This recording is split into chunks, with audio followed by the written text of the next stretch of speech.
अपने अजन्मे बच्चे के भविष्य को सुरक्षित करने के लिए उसने एक ब्लाइंड डेट का फायदा उठाया और गांव के एक शरीफ आदमी को उसे स्वीकार करने पर मजबूर कर दिया। 5 महीने बाद उसने एक स्वस्थ और चंचल बच्चे को जन्म दिया और फिर पूरे हक के साथ उस आदमी से जिम्मेदारी लेने की मांग की। कर्तव्य की भावना से प्रेरित होकर उस आदमी ने खुशी खुशी उस लड़की से शादी कर ली। लेकिन शादीशुदा जिंदगी वैसी नहीं थी जैसी फ्रैंक ने कल्पना की थी। उसकी पत्नी मैंडी ने न सिर्फ एक गृहिणी की जिम्मेदारियां उठाने से इनकार कर दिया, बल्कि वो हर दिन बहुत ज्यादा सज-धज कर रहती थी। घर से जल्दी निकल जाती और देर से लौटती और अक्सर तो घर आती ही नहीं थी। इस बात ने फ्रैंक को एक अजीब सी उलझन और नुकसान के एहसास में डाल दिया। फ्रैंक को शक होने लगा कि ये औरत उतनी शरीफ नहीं है जितना उसने सोचा था। आखिरकार एक रात फ्रैंक ने हिम्मत जुटाई और चुपके से उसका पीछा किया, और जैसा उसने सोचा था उसे उन शर्मनाक चीजों के बारे में पता चल गया जो वो बाहर कर रही थी। जब सच सामने आया तब भी मैंडी के चेहरे पर पछतावे का कोई नामो निशान नहीं था। इसके बजाय उसका चेहरा लापरवाही और नफरत से भरा था। फ्रैंक का आत्मसम्मान बुरी तरह कुचला गया था। गुस्से में आकर उसने अपना आपा खो दिया और अपनी पत्नी को धक्का दे दिया। शायद ये उसका कर्म था। मैंडी का सिर पीछे टकराया और उसकी मौके पर ही मौत हो गई। इससे पहले कि फ्रैंक कुछ समझ पाता, मैंडी के माथे पर पानी की एक बूंद आ गिरी। वो अचानक होश में आया और उसे याद आया कि वो अपने बच्चे को बाथटब में भूल गया है। घबराहट में वो बच्चे को बचाने के लिए ऊपर भागा, लेकिन तब तक बहुत देर हो चुकी थी। बच्चा बाथटब में डूब चुका था। फ्रैंक पर अपनी पत्नी और बच्चे की हत्या का आरोप लगा और उसे 25 साल की जेल की सजा सुनाई गई। लेकिन कहानी यही खत्म नहीं होती। 5 साल बाद एक अपेंडेक्टमी सर्जरी के दौरान वो भाग निकला। पुलिस से बचने के लिए फ्रैंक ने एक कन्वीनियंस स्टोर पर एक छोटे लड़के को बंधक बना लिया और उसे अपनी ढाल की तरह इस्तेमाल किया। फ्रैंक उस लड़के को उसकी माँ के पास ले गया, बच्चे की सुरक्षा की धमकी दी और उसे तुरंत घर ले जाने के लिए मजबूर किया। अपने बेटे की सुरक्षा की चिंता में अडेल ने फ्रैंक की बात मान ली। शायद अडेल ने पहले ही अंदाजा लगा लिया था कि फ्रैंक वही भगोड़ा है जिसके बारे में खबरों में बताया जा रहा था, क्योंकि वो पूरे रास्ते चुप और तनाव में थी। यहाँ तक कि जब उनके सामने से एक पुलिस कार गुजरी तब भी उसने कोई हरकत करने की हिम्मत नहीं की, क्योंकि उसका बेटा हेनरी ही इस दर्दनाक दुनिया में उसका एकमात्र सहारा था। अडेल को नहीं पता था कि फ्रैंक के असली इरादे क्या हैं, लेकिन जब तक वो अपने बेटे को सुरक्षित रख सकती थी वो कुछ भी कुर्बान करने को तैयार थी, यहाँ तक कि अपनी जान भी। शायद उस महिला का अपने बच्चे के लिए सच्चा प्यार देखकर घर पहुँचते ही फ्रैंक ने उनके लिए कोई मुश्किल खड़ी नहीं की। उसने बहुत ही नरम लहजे में समझाया कि वो कोई हिंसक इंसान नहीं है और वो कभी किसी को चोट नहीं पहुंचाएगा। उसे बस आराम करने के लिए एक जगह चाहिए थी और वो रात होते ही चला जाएगा। लेकिन अडेल और उसके बेटे को मुसीबत में फंसने से बचाने के लिए फ्रैंक ने कहा कि उसे दिखावे के लिए अडेल को रस्सी से बांधना होगा। हालांकि उनके दिलों में अभी भी डर था, लेकिन माँ और बेटे के पास उसकी बात मानने के अलावा कोई चारा नहीं था। लेकिन उसे बांधते समय फ्रैंक बेहद कोमल था, इस बात का पूरा ध्यान रखते हुए कि अडेल को कोई भी अनावश्यक चोट न लगे। शायद अपनी भूख मिटाने के लिए या शायद उनके सहयोग के लिए शुक्रिया अदा करने के लिए फ्रैंक उनके लिए लंच बनाने किचन में चला गया। चूंकि अडेल के हाथ बंधे थे, फ्रैंक ने बड़े प्यार से खाने के हर चम्मच को फूंक मारकर ठंडा किया और उसे खिलाया। अपने सामने इस दयालु और देखभाल करने वाले आदमी को देखकर अडेल को विश्वास ही नहीं हो रहा था कि ये वास्तव में एक फरार मुजरिम है। हेनरी, जो पास से सब देख रहा था, वो भी हैरान था। शायद ये आदमी उतना खतरनाक और क्रूर नहीं था जितना टीवी पर बताया जा रहा था। जैसे ही रात हुई, फ्रैंक ने अडेल को खोल दिया। उसका इरादा अंधेरे का फायदा उठाकर निकल जाने का था, लेकिन तभी बाहर पुलिस के सायरन की आवाज गूंजने लगी। ऐसा लग रहा था कि पुलिस ने गश्त बढ़ा दी है, जिससे फ्रैंक के पास रुकने और दूसरे मौके का इंतजार करने के अलावा कोई विकल्प नहीं बचा था। अगली सुबह जब अडेल और उसका बेटा गहरी नींद में थे, फ्रैंक उनके लिए नाश्ता तैयार कर चुका था। उस स्वादिष्ट खाने ने न केवल उनकी भूख को जगाया, बल्कि हेनरी के दिल में जमी बर्फ को भी पिघलाना शुरू कर दिया। हेनरी अब फ्रैंक को डर की नजर से नहीं देख रहा था, इसके बजाय उसे एक अजीब सा सम्मान महसूस हो रहा था। उसने पूछा, तुम कैसे भागे? फ्रैंक ने बताया, मैंने अस्पताल के गार्ड से कहा कि अगर वो गया तो मैं खिड़की से कूद जाऊंगा। वो ये सुनकर सिगरेट पीने चला गया। सच से ज्यादा लोगों को कोई चीज गुमराह नहीं करती। फ्रैंक की आवाज में एक पिता जैसी नरमी और अधिकार था, जैसे कोई पिता अपने बेटे को संकट में बचने का तरीका सिखा रहा हो। जैसे जैसे उनकी बातचीत गहरी हुई, हेनरी ने अपने मन की बात कह दी, एक आदमी तुम्हारी माँ जैसी औरत को छोड़कर कैसे जा सकता है? उसी पल अडेल ने खुद आकर रस्सी उठाई और फ्रैंक को इशारा किया कि वो उन्हें फिर से बांध दे, लेकिन फ्रैंक ने कहा कि अब इसकी जरूरत नहीं है। उसने धीरे से समझाया कि अगर वो कभी पकड़ा गया तो ये रस्सी उन्हें शक के दायरे से बाहर रखने में मदद कर सकती थी, लेकिन अब नहीं। उसके शांत और दयालु व्यवहार ने अडेल का डर कम कर दिया। हेनरी के कहने पर उसने फ्रैंक का बनाया नाश्ता उठाया, संभल कर एक निवाला लिया और धीरे धीरे उसका स्वाद लिया। उस पल उसकी आंखों में एक कोमलता चमक उठी। अडेल को विश्वास नहीं हो रहा था कि ये सख्त दिखने वाला आदमी इतना स्वादिष्ट खाना बना सकता है। माँ और बेटे द्वारा दी गई पनाह का कर्ज चुकाने के लिए फ्रैंक ने घर के काम खुद संभालने की पहल की। उसने छत पर जमा पत्ते साफ किए, टूटी हुई सीढ़ियों को ठीक किया और यहाँ तक कि हेनरी को अडेल की प्यारी कार ठीक करने में मदद की। इस दौरान फ्रैंक एक प्यारे पिता जैसा लग रहा था, जो धैर्यपूर्वक हेनरी को सिखा रहा था कि अपनी माँ का रक्षक कैसे बनना है, ताकि बाद में उसे पछताना न पड़े।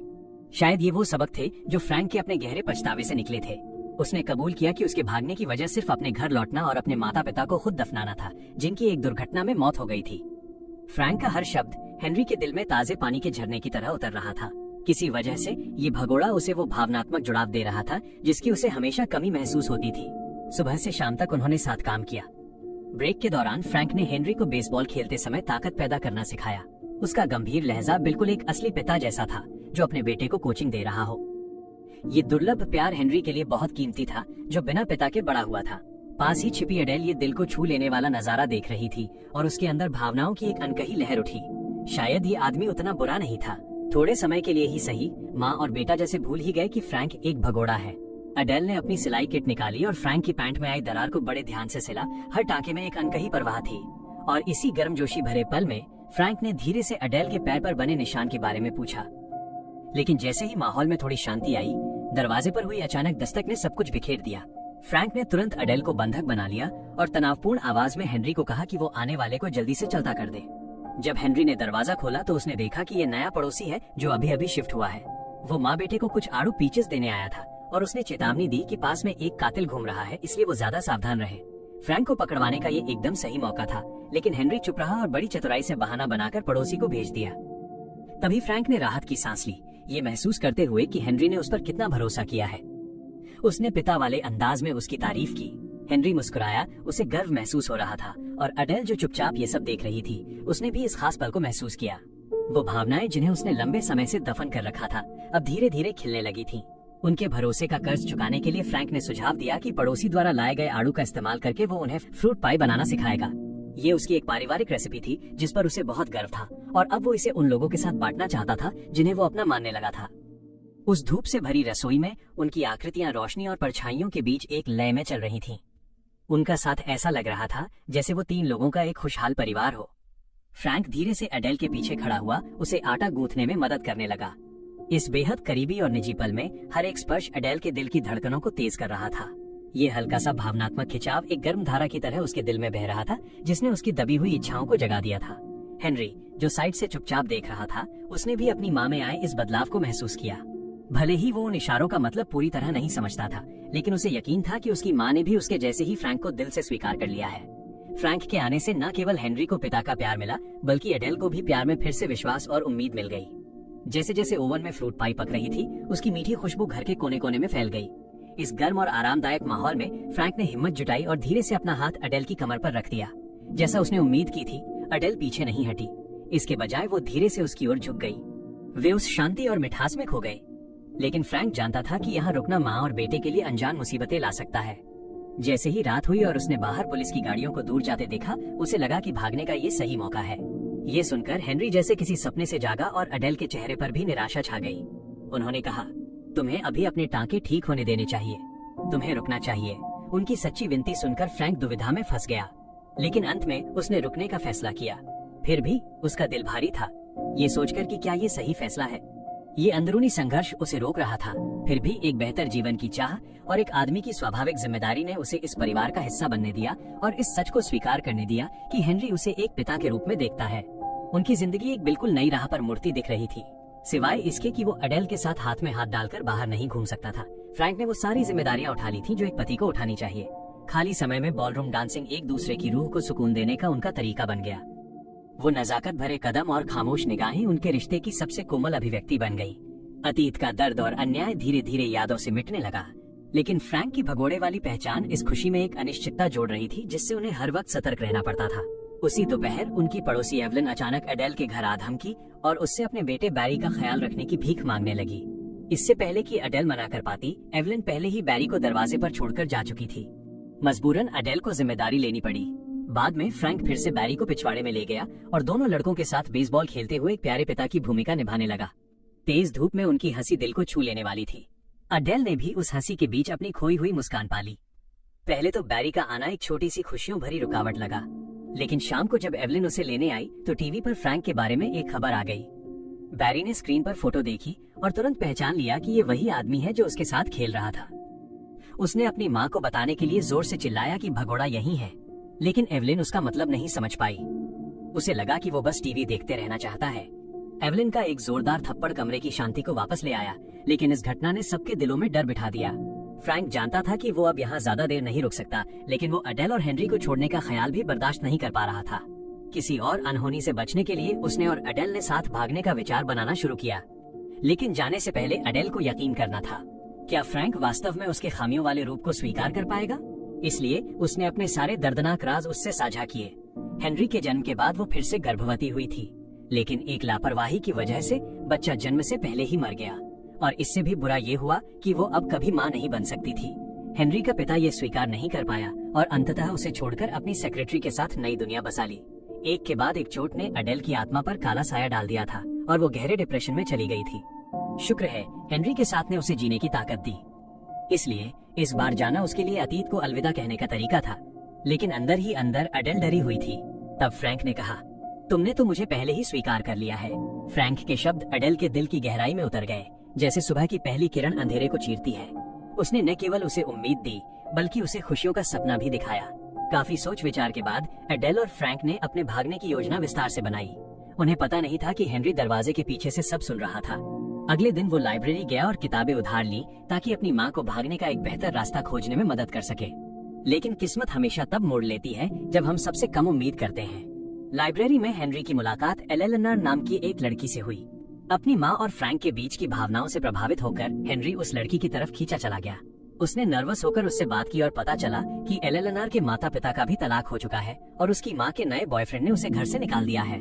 उसकी कहानी सुनकर हेनरी को बहुत सहानुभूति हुई और उसने अपनी माँ और फ्रैंक के बीच पनप रहे रिश्ते के बारे में उसे बता दिया। उस पल उनके दिल एक ही रास्ते पर मिल गए।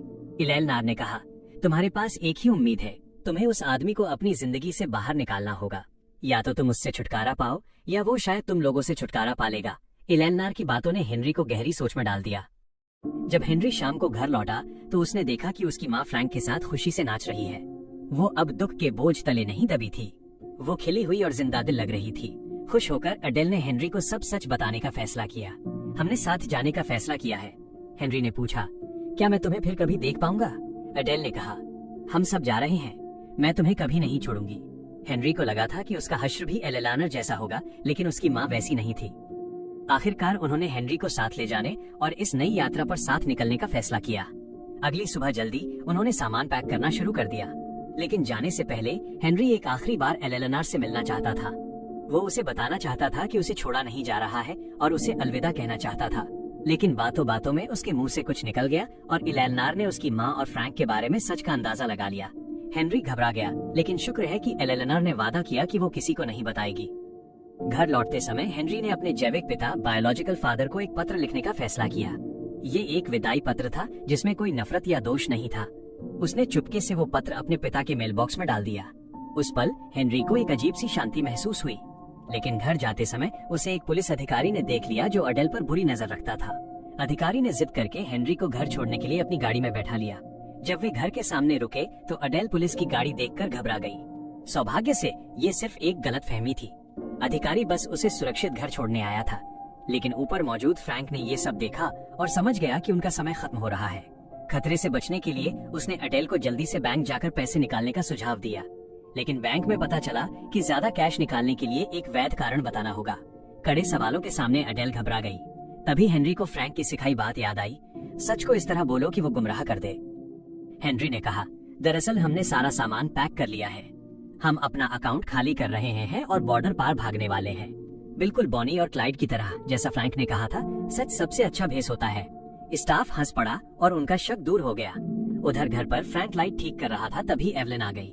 मुसीबत के उस पल में उसने खुद को मैकेनिक बताया और एवलिन का शक दूर किया। जल्द ही हेनरी और अडेल घर लौट आए, लेकिन खतरा करीब आ रहा था। जैसे ही वे निकलने के लिए तैयार हुए, बाहर पुलिस के सायरन की तेज आवाज ने हवा को चीर दिया। डर सबके दिलों में दौड़ गया। अडेल ने फ्रैंक से अकेले भागने को कहा, लेकिन वो जानता था कि इसका अंजाम अडेल और हेनरी के लिए क्या होगा। वो ऐसा गैर जिम्मेदार आदमी नहीं बनना चाहता था जो अपने परिवार को मुसीबत में छोड़कर भाग जाए। उसने अडेल को गले लगाया और तसल्ली दी। फिर उसने जल्दी से अडेल को फिर से बांध दिया और बहुत ही प्यार भरी आवाज में उसे आखिरी अलविदा कहा। अब तक अडेल फूट फूट कर रो रही थी, फ्रैंक को सूरज की रोशनी में ओझल होते देख रही थी। किसी को नहीं पता था कि फ्रैंक की पहचान किसने उजागर की। उसे भागने और अपहरण के आरोप में दोषी ठहराया गया और 10 साल की अतिरिक्त सजा मिली। इसका मतलब था कि फ्रैंक अब 20 साल जेल में बिताएगा। अडेल ने वकीलों के चक्कर काटे, लेकिन हर जगह उसे चेतावनी मिली।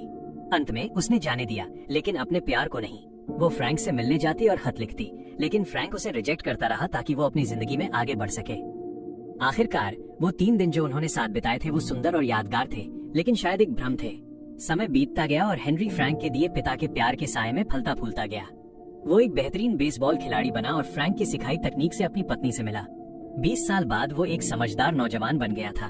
उसने फ्रैंक की सिखाई फ्रूट पाई रेसिपी का इस्तेमाल करके एक सफल बेकरी खोली। जैसे ही फ्रैंक की रिहाई की तारीख करीब आई, हेनरी को जेल से एक खत मिला। मुझे उम्मीद है कि तुम मुझे याद रखोगे। हमने एक साथ लेबर डे वीकेंड बिताया था, मेरी जिंदगी के सबसे अच्छे 5 दिन। मैंने एक दिन तुम्हारी बेकरी की पाई देखी और तुम्हें पहचान लिया। उस खत में फ्रैंक ने एक कसम खाई थी, इस बार अगर किस्मत ने मौका दिया तो वो एडेल का दिल कभी नहीं टूटने देगा। हेनरी जानता था कि उसकी माँ ने उस घर में 20 साल इंतजार किया है। वो कभी कहीं नहीं गई, इस डर से कि अगर फ्रैंक वापस आया तो उसे घर खाली न मिले। इतने लंबे समय तक एडेल और फ्रैंक लालसा की जेलों में रहे, सिर्फ अपनी उम्मीद के सहारे। आखिरकार जिंदगी के तूफानों को झेलने के बाद किस्मत ने उन्हें फिर मिला दिया। एक धुंधला चेहरा धीरे धीरे साफ हुआ। वो साधारण सा आलिंगन जिसका अनगिनत रातों से इंतजार था। 2 घायल आत्माएं एक दूसरे के सुकून और परवाह से ताकत हासिल कर रही थीं।